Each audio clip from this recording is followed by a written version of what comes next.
तो लोकतंत्र में चुनाव लड़ना है। जी जी। जब जनता 75 साल की आज़ादी में कभी कांग्रेस पर विश्वास करती है, तो कभी आरजेडी पर करती है, तो कभी जदयू पर करती है, कभी बीजेपी पर करती है।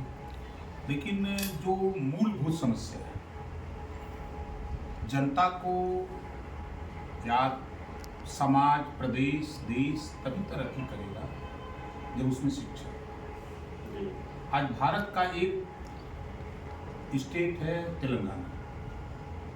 तेलंगाना की आबादी 4 करोड़। 4 करोड़ आबादी में 2 लाख बच्चों को, गरीब, कमजोर, असहाय बच्चों को केजी से लेकर पीजी तक पढ़ाने के लिए 1972 से 2023 के बीच में 500 कॉलेज खुले।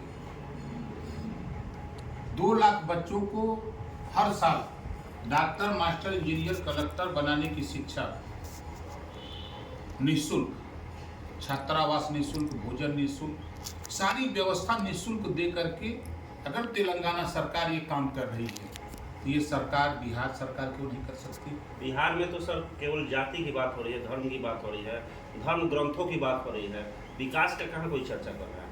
देखिए, जो जनता से जुड़े हुए मुद्दे हैं, भारतीय समाज पार्टी तो यही चाहती है कि जब संविधान बाबा साहब डॉक्टर अम्बेडकर जी ने लिखा है, पहले पन्ने पर समता, स्वतंत्रता, बंधुत्व, न्याय, पूरे देश के लिए संविधान लिखा है, न कि एक स्टेट के लिए। तो जो संविधान की बदौलत तेलंगाना सरकार काम कर रही है, उसी संविधान की बदौलत बिहार सरकार क्यों नहीं काम कर रही है? सवाल इस बात का है कि शिक्षा जब तक समाज में नहीं होगा, तब तक समाज तरक्की के रास्ते पर नहीं होगा। तो इस व्यवस्था को ठीक करने के लिए हम लोग धर्म की लड़ाई लड़ने के लिए, जाति की लड़ाई लड़ने के लिए नहीं, हम लोग समाज को जागृत कर रहे हैं कि आपके बच्चे को बेहतर शिक्षा मिले, रोजगार मिले, नौकरी मिले, बेहतर स्वास्थ्य मिले। आज यूपी की अगर हम बात करें, हमारे माननीय विधायक बेदी राम जी बैठे हैं सामने, 1 साल के अंदर लगभग 4 करोड़ रुपया गरीबों के ऑपरेशन इलाज के लिए दे चुके हैं। 6 साल के अंदर लगभग 11 करोड़ रुपया हम दे चुके हैं। अब यहाँ अगर हम जनता से पूछते हैं, तो यहाँ की जो भीड़ हमारी आती है 10,000, 5,000, 8,000, 20,000, 25,000, उस भीड़ से पूछते हैं कि क्या इलाज के लिए आपको भी यहाँ दवा मिलती है? विधायक, सांसद आपका सहयोग करते हैं? तो उत्तर आता है नहीं। तो फिर जिस संविधान के बदौलत, जिस बाबा साहब डॉक्टर अम्बेडकर जी के लिखे हुए संविधान की बदौलत हम लोग यूपी में इलाज के लिए, ऑपरेशन के लिए पैसा दे सकते हैं, तो फिर वो व्यवस्था बिहार में क्यों नहीं? आज उठा के आप देखिए, नौजवान दिनों दिन बेरोजगार होता जा रहा है, दिनों दिन बेरोजगारी बढ़ती जा रही है। बिहार में इसकी संख्या कुछ ज्यादा होने पर फिर आंकड़े, यहाँ रोजगार परक शिक्षा, जब तक बच्चे के हाथ में हुनर ना हो जाए, तब तक वो बेकार है ना। जी जी। ऐसी स्थिति में तकनीकी शिक्षा, कक्षा 4 से मोबाइल बनाना, कलम बनाना, घड़ी बनाना, मोटरसाइकिल, पंखा बनाना, लाउडर बनाना, फ्रिज बनाना, एसी बनाना, कूलर बनाना, लैपटॉप बनाना, इसकी पढ़ाई चालू हो जाए, तो हाई स्कूल, इंटर जाते जाते बहुत सी जानकारी बच्चे को हो जाएगी। जब वो स्कूल छोड़ेगा, तो किसी न किसी इंस्टीट्यूट में वो जा करके आराम से साल भर अगर रिहर्सल कर लेगा, तो हमारा अंदाज है कि वो कहीं भी दुकान खोल करके अपनी जीविका चला सकता है। बिहार में जो शिक्षक हैं और जो नई शिक्षक नियमावली बनी है, इस पर क्या कहेंगे? देखिए, नई शिक्षा नीति गरीबों को अशिक्षित बनाने की व्यवस्था है। भारतीय समाज पार्टी, हमारे नेता, चाहे उदय जी हों, चाहे हमारे माननीय बेदी राम विधायक जी हों, चाहे हमारी पार्टी के जितने हम लोग हैं, सब लोग एक ही बात कह रहे हैं कि यहाँ चाहे बिहार हो, चाहे पूरा देश हो, जब तक एक समान अनिवार्य फ्री शिक्षा नहीं लागू होगी, जब तक गरीबों का इलाज फ्री में नहीं होगा, जब तक देश में रोजगार परक शिक्षा लागू नहीं होगी, जब तक देश में निःशुल्क IAS, PCS मेडिकल इंजीनियरिंग निःशुल्क कोचिंग की व्यवस्था गरीबों के लिए नहीं होगी, तब तक इसी तरह बेरोजगारी, महंगाई चरम पर होती है। जो नई शिक्षक नियुक्ति नियमावली है सर, उस पर हम बात करना चाहते नहीं हैं। देखिए, उसके बारे में क्या कहना, चूँकि एक बार सरकार कह रही है कि शिक्षकों को परीक्षा देना पड़ेगा, बीपीएससी पास करना पड़ेगा। कई सालों से बिहार के जो युवा हैं 10 सालों से स्टेट की परीक्षा पास करके बैठे हुए हैं। कुछ युवाओं का उम्र भी खत्म हो चुका है और सरकार कह रही है कि आपको नौकरी दी जाएगी। इसमें कितनी सच्चाई है, इन दावों में के ऊपर क्या? देखिए, बाबा साहब डॉक्टर अम्बेडकर जी ने जो पावर दिया है उसका, जी हर व्यक्ति को जिसकी उम्र 18 साल हो गई उसको पावर बाबा साहब ने बना दिया कि आपको पावर हो गया अपना नेता चुनने के लिए, अपना मुखिया चुनने के लिए, अपना पीएम सीएम चुनने के लिए।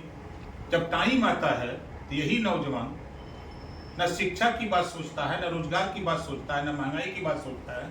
फिर ये कोई धर्म के नाम पर, कोई जाति के नाम पर, कोई किसी नाम पर वो वोट दे देता है। वोट देने के बाद फिर उसको याद आती है शिक्षा नीति। मैं फिर कह रहा हूँ, बड़ी मेहनत परिश्रम करके बाबा साहब डॉक्टर अम्बेडकर ने वोट का पावर दिया। इस वोट के दम पे आप अपना प्रतिनिधि क्यों नहीं चुनते?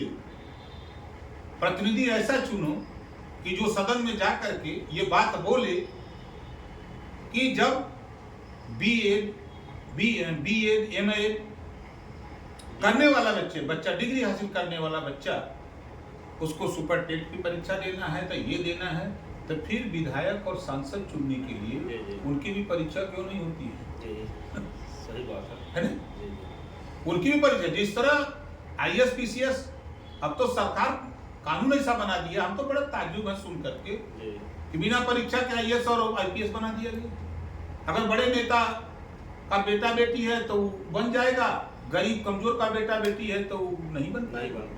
तो इसके लिए पावर बाबा साहब ने दिया है। उस पावर का इस्तेमाल हम लोग सही सोच विचार करके सही नेता का चयन नहीं करते।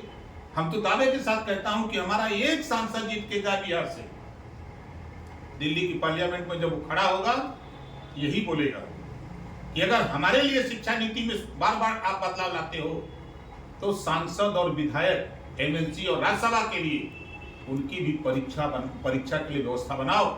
जब वो परीक्षा पास करे तब उसको चुनाव लड़ाओ, नहीं तो उसको भी वॉकआउट कराओ।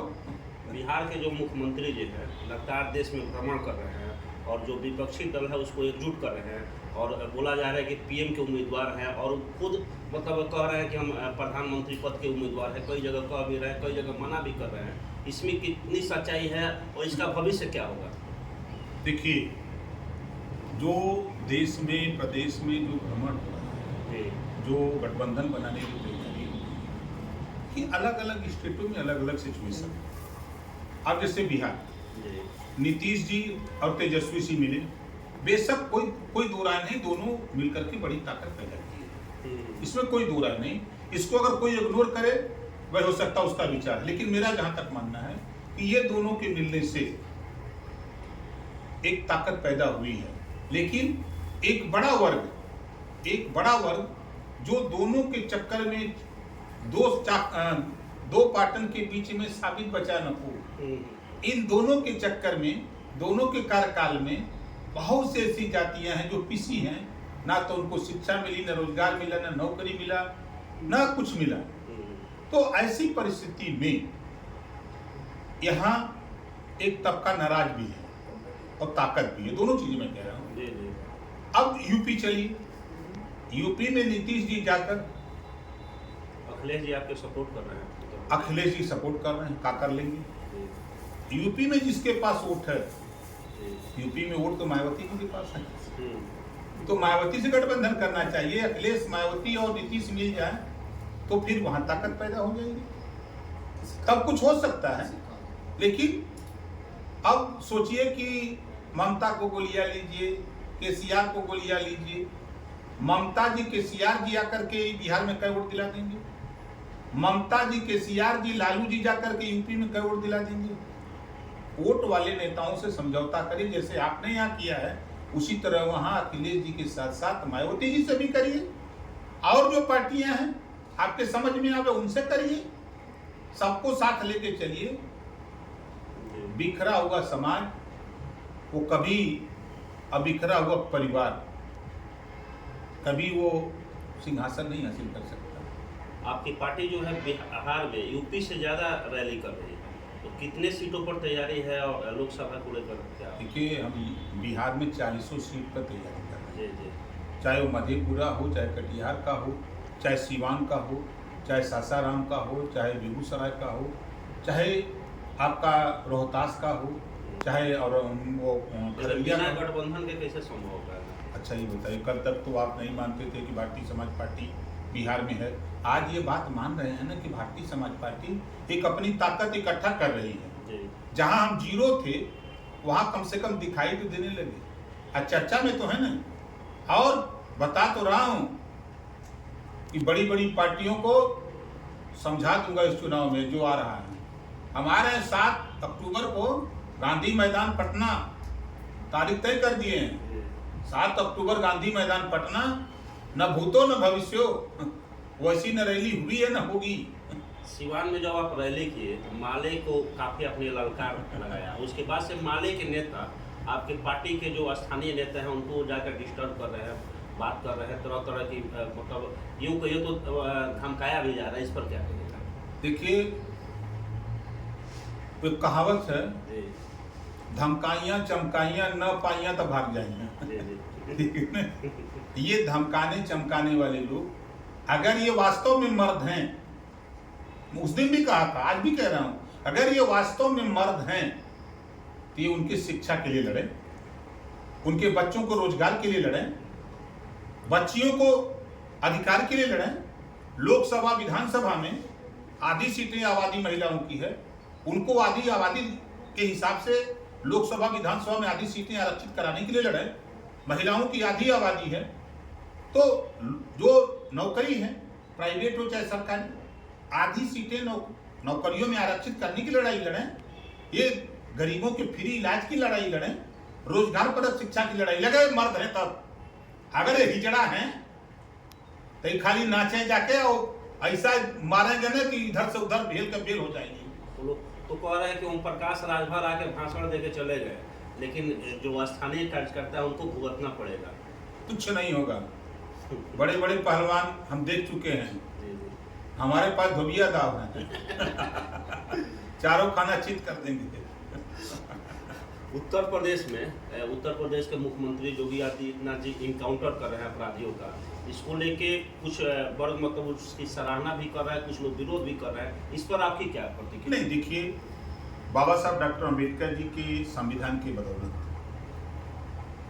पुलिस विभाग गठन, पुलिस विभाग को तनख्वाह सरकारी पैसे से मिलती है, सरकारी गाड़ी सरकारी पैसे से, हथियार सरकारी पैसे से खरीद के दिया जाता है अपराधियों को पालने के लिए, अपराधियों को खत्म करने के लिए। खत्म करने के लिए दिया जाता है। तो फिर पुलिस अगर ये काम कर रही है तो क्यों दिक्कत हो रही है? इसका मतलब जो लोग विरोध करते हैं उनको ये लगता है कि वो अपराधी पालते हैं, ये अपराधियों को संरक्षण देने का काम करते हैं। क्यों पुलिस को आप वर्दी दिए हो? क्यों उनको हथियार दिए हो? आप एक से एक हथियार आधुनिक खरीद रहे हो, आधुनिक गाड़ियां दे रहे हो कि प्रदेश में अपराध न होने पावे, और जब वो उसका हथियार का इस्तेमाल करता है तो अब कुछ लोगों को बुरा क्यों लग रहा है? भाई, क्या आपकी पार्टी भी सत्ता में आएगी तो इनकाउंटर मॉडल लागू करेगी? भैया मेरे, हम सत्ता में आएंगे तो वो स्थिति पैदा करेंगे कि अपराधी प्रदेश छोड़ के भाग जाएंगे, कोई रापा नहीं करेगा। मतलब प्रदेश छोड़ के भागे दूसरे राज्य में जाके शरण, वो चाहे जहां जाए लेकिन अपने प्रदेश में नहीं रह सकते, तो वो स्थिति पैदा करेंगे। राज्य बदल। आप देखिए देखते हैं ना, जैसे मरकावा सांड, हाँ। देखे है ना, हाँ। मरकावा सांड अगर सड़क पर खड़ा हो जाए तो लोग रास्ता छोड़ के भाग जाते हैं।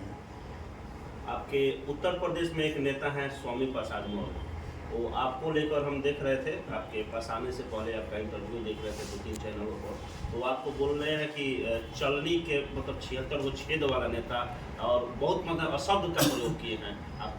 देखिए, साइकिल चोर दूसरे को साइकिल ये चोर समझता है जी। 4 बार मान्यवर कांसीराम जी की कृपा से, उनकी प्रेरणा से, बाबा साहब के आशीर्वाद से 4 बार मंत्री बने, तब ना महिलाओं का अपमान समझ में आया, ना वो चौपाई याद आई, ना तो पिछड़े दलित के हिस्से की बात याद आई। जब बसपा की सत्ता जाते देखा तो फिर 72 चरनी में छेद वाला फिर छेद शुरू किया, बसपा छोड़ रामम शरणम गच्छामि, भाजपा में गए, रामम शरणम गच्छामि।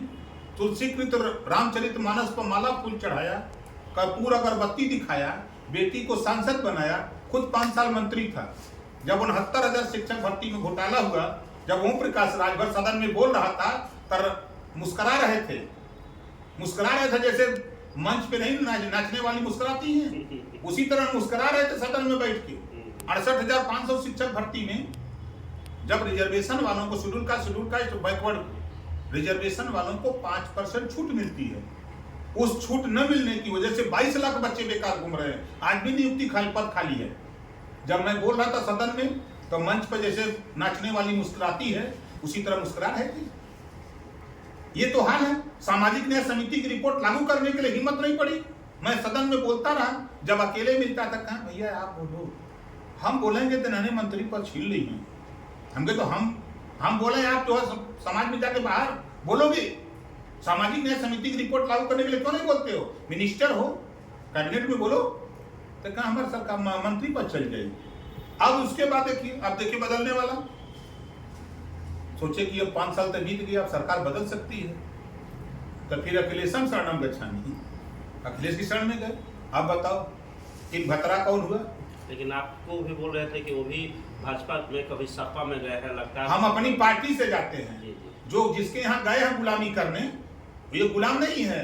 अपनी पार्टी लेके नेता की हैसियत से जाता हूँ अखिलेश के यहाँ, नेता की हैसियत से मोदी जी के यहाँ, अमित शाह जी के यहाँ जाता हूँ, नेता की हैसियत से जहाँ जाता हूँ वहाँ जाता हूँ। किस हैसियत से? लोडर की हैसियत से। लोडर दे भैया, दे टिकट, दे बेटी के टिकट, हम मंत्री बना दे, हम तेरे संग जौन कहा तो उन्हें करब। ये लोडर लोग हैं, लोडर। इनकी हिम्मत नहीं है लीडर बनने की।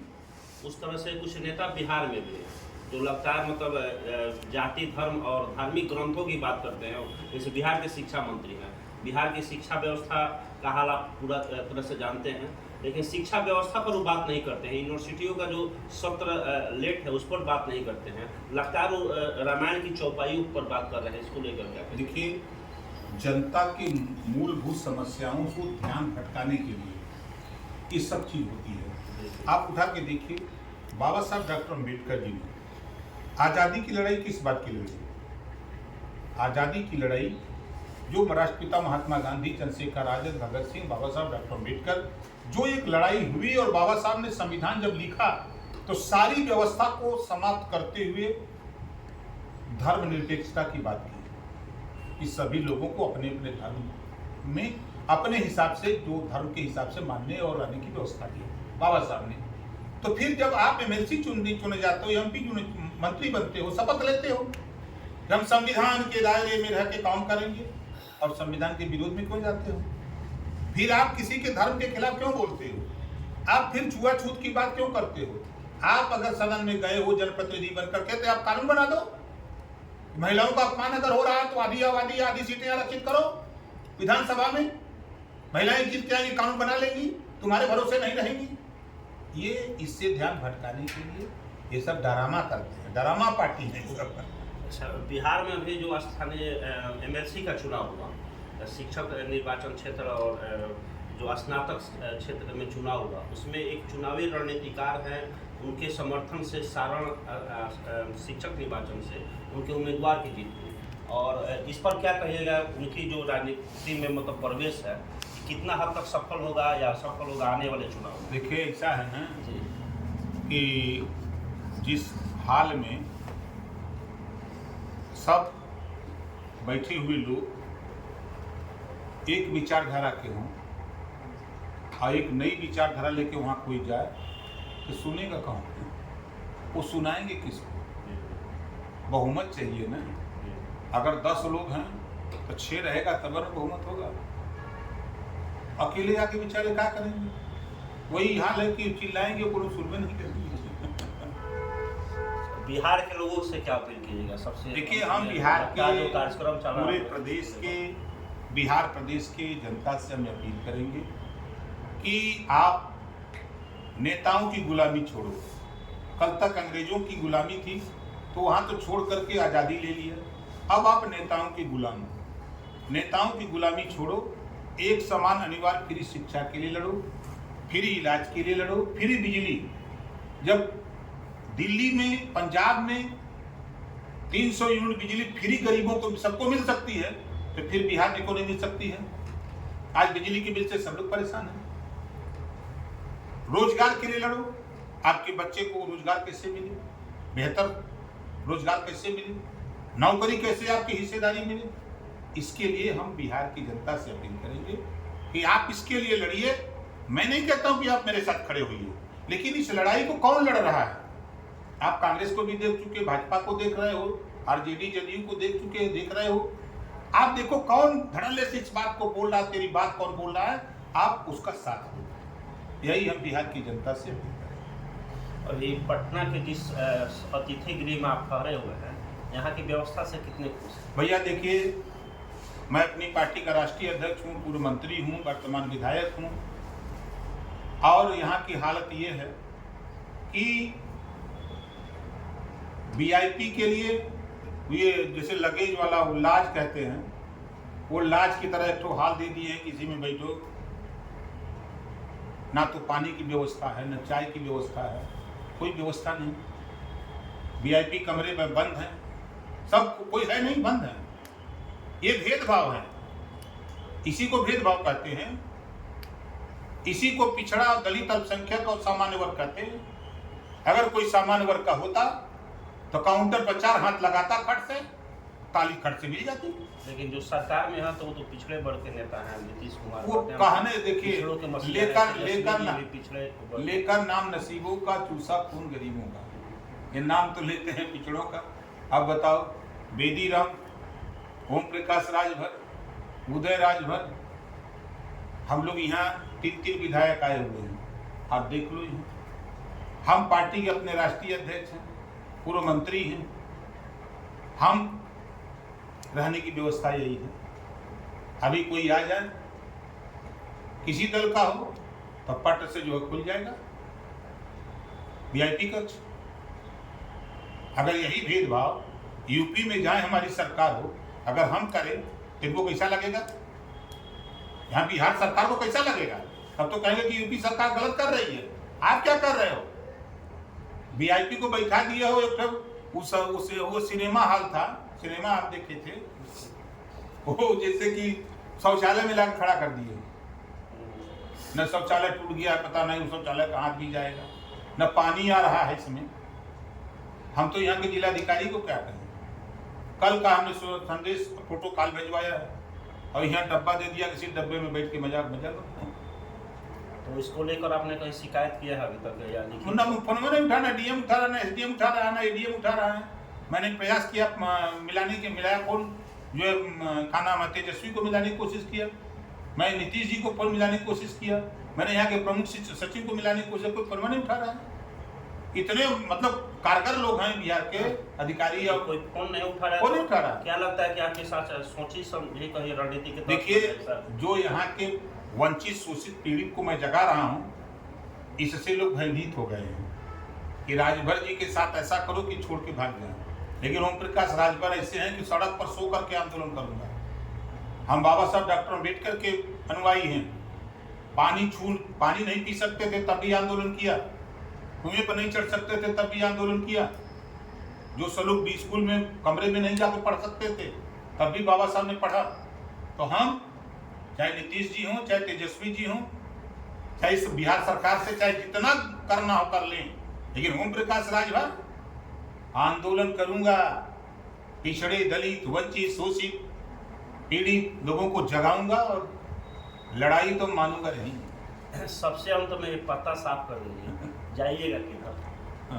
गठबंधन किसके साथ कीजिएगा? अभी यहाँ से तो निकलेंगे तो उदय जी के साथ जाएंगे। इनकी तो आपके पार्टी के प्रदेश अध्यक्ष हैं, इनके साथ तो ऑलरेडी कल औरंगाबाद जाएंगे, कल कार्यक्रम है पार्टी का औरंगाबाद में। जी जी, कल वहीं कार्यक्रम करके फिर हम लोग चले जाएंगे यूपी।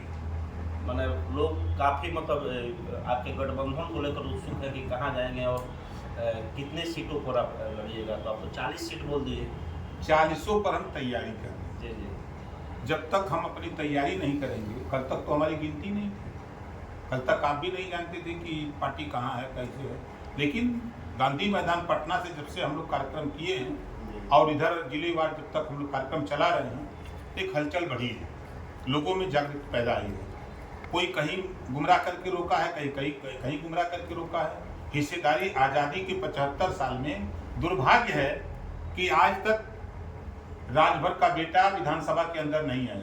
वोट तो चाहिए नीतीश को, वोट चाहिए तेजस्वी को, वोट चाहिए यहाँ भाजपा को, वोट चाहिए कांग्रेस को, लेकिन किसी भर को टिकट नहीं दे सकते।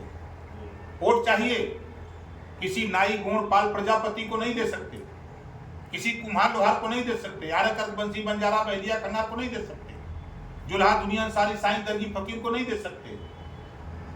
इनको हम राजनीतिक भागीदारी के लिए हम उनको जगा रहे हैं। जब ये को लिया जाएंगे तो फिर वो टबाते एक हो जाएगी। अपने प्रदेश अध्यक्ष के लिए क्या करिएगा? ये तो हम देखते हैं कि रात में 11:30 बजे तक गांव में घूमकर लाइव घूमते हैं और पैदल घूमते रहते हैं, बिना साधन के घूमते हैं, इतना मेहनत करते हैं इनको। अच्छा ये बताइए कि दोनों पति पत्नी दोनों एक साथ, हम चूँकि इनके सोशल मीडिया के फ्रेंड हैं तो हर एक्टिविटी लगातार देखते रहते हैं। भगवान राम पैदल लंका गए थे ना, कि जहाज से गए थे, पैदल गए ना, और जाकर के अपने मिशन में रावण को मारे, अपने मिशन में पैदल। लेकिन आप बोले थे वहाँ भर लोग सहयोग किए थे, तबे राम जी। हाँ बोले, आज भी कह रहा हूँ। देखिए इस देश की लड़ाई आप बिहार के 38 जिले में एक जिला बताइए जहाँ भर न हो। भर, रजवाड़, राजवंशी, राजधूत एक बिरादरी है। पाल, प्रजापति, चौहान, हम इंसान हैं, उसके बाद तब हिंदू मुसलमान हैं। हम अपने हक के लिए निकले हैं। तो ये इतिहास है कि बाबा साहब डॉक्टर अम्बेडकर आंदोलन की, राष्ट्रपिता महात्मा गांधी जी आंदोलन की, सरदार पटेल आंदोलन की, उदय राजभर आंदोलन कर रहे हैं। तो ये एक आंदोलन है। आंदोलन में जो चलता है उसको एक नशा होता है आंदोलन को सफल करने का।